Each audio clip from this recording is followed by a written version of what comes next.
kita jalani Natal, sebelum kita mulai ibadah rohani hari ini, mari kita berdoa. Tuhan Yesus, lindungi kami dan sertai kami dari awal sampai akhir. Berkati kakak-kakak Rocky yang akan mengajar ibadah rohani hari ini. Dalam nama Tuhan Yesus, haleluya, amin. Dadah. Shalom adik Rocky. Shalom. Nah, hari ini kita mau ibadah lagi. Tapi sebelum ibadah, kakak mau kenalin ada kakak baru lagi. Ayo kita langsung kenalan ya. Ayo kakak langsung kenalin namanya ke adik Rocky. Halo adik-adik, perkenalkan nama saya Melody. Nah, wih, ada kakak baru lagi. Namanya siapa tadi? Siapa? Kak Melody. Iya, Kak Melody, bener banget. Nah, hari ini kita mau muji Tuhan, tapi sebelumnya kita berdoa dulu ya. Mari kita berdoa. Tuhan Yesus, terima kasih buat hari ini. Kami ucap syukur Tuhan sudah tuntun kami, Tuhan sudah bangunkan kami. Kami sekarang mau muji dan menyembah nama-Mu. Tuhan yang tuntun, Tuhan yang sertai kami, supaya kami memuliakan nama-Mu. Beri kami semangat dan sukacita selalu. Hanya dalam nama Tuhan Yesus Kristus, haleluya, amin. Mari kita sekarang bangkit berdiri, kita mau muji Tuhan.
semuanya. Semoga semuanya baik-baik aja ya. Nah, hari ini kakak mau sharing sedikit nih. Nah, kalian pernah nggak sih ke penjara gitu atau mengunjungi narapidana? Ya, yang pasti kita semua nggak mau ya tinggal di penjara. Karena pasti ya pertama ruangannya itu sempit. Udah sempit harus berbagi lagi dengan orang lain. Yang kedua, kita nggak bisa milih-milih makanan karena kita cuma dikasih makanan yang kita cuma bisa makan apa yang dikasih ke kita. Terus kita juga nggak bisa jalan-jalan ke sana ke sini karena harus minta izin dulu. Ya intinya kita nggak suka lah kalau misalnya mau ke penjara gitu.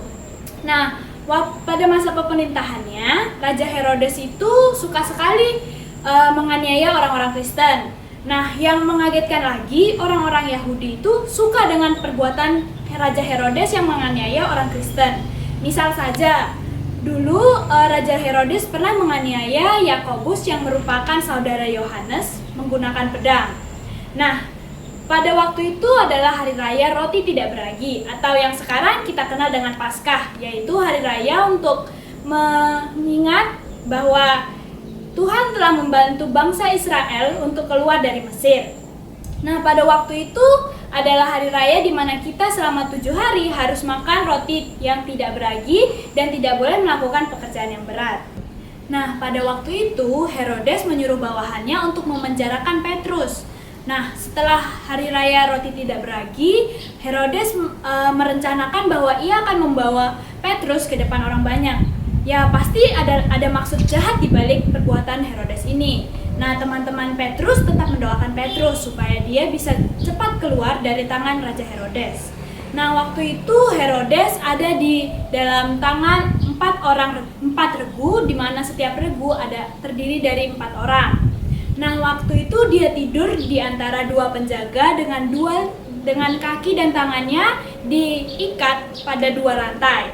Nah, waktu itu tiba-tiba ada seorang malaikat berdiri di depan Petrus dan dia bersinar dengan terang. Dia menepuk pundak Petrus dan berkata, "Bangunlah Petrus."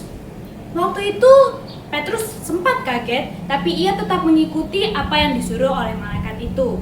Malaikat itu kemudian berkata lagi, "Ikatlah pinggangmu dan kenakanlah sepatumu, kenakanlah jubahmu dan ikutlah aku." Petrus mengikuti semua arahan dari malaikat tersebut.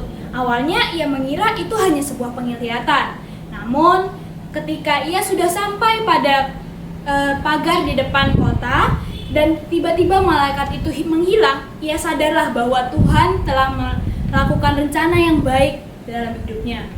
Di saat itu ia berkata, "Sekarang aku tahu bahwa Tuhan telah menyuruh malaikatnya untuk mengeluarkan aku dari tangan Raja Herodes dan segala sesuatu yang diharapkan oleh orang Yahudi."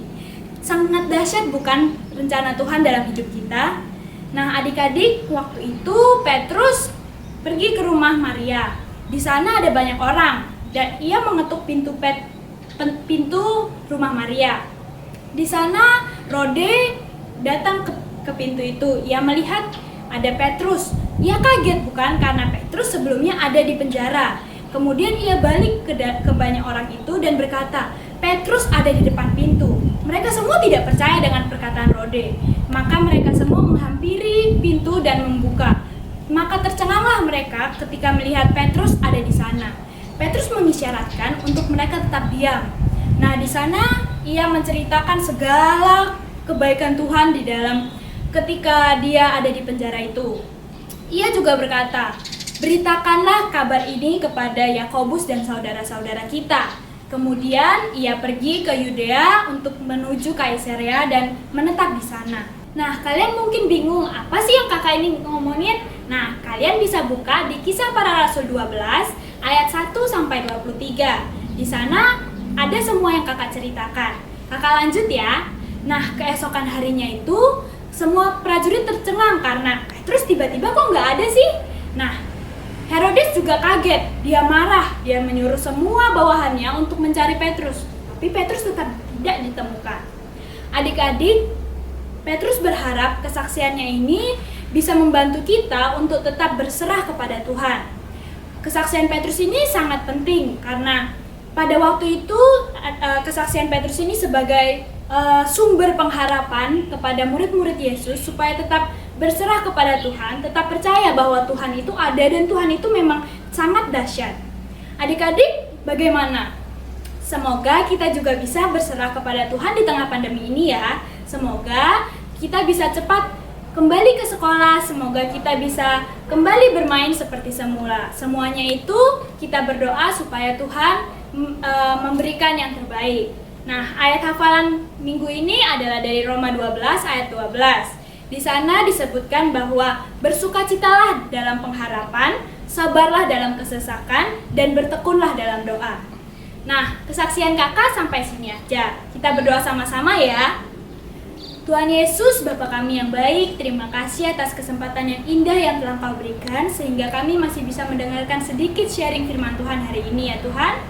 Tuhan, kami hari ini belajar bahwa Tuhan itu memang sangat hebat. Kami berdoa semoga ke depannya kami bisa terus berserah kepadamu dan kami bisa selalu menyandarkan diri kami ke dalam tangan-Mu karena Engkau adalah Tuhan yang maha dahsyat. Kami serahkan seluruhnya ke dalam tangan-Mu. Kami mau hidup kami memuliakan nama-Mu. Di dalam nama Tuhan Yesus kami sudah berdoa. Haleluya, amin. Nah, sekian dari sharing kakak hari ini. Semoga kita bisa bertemu minggu depan. Bye-bye, God bless you all.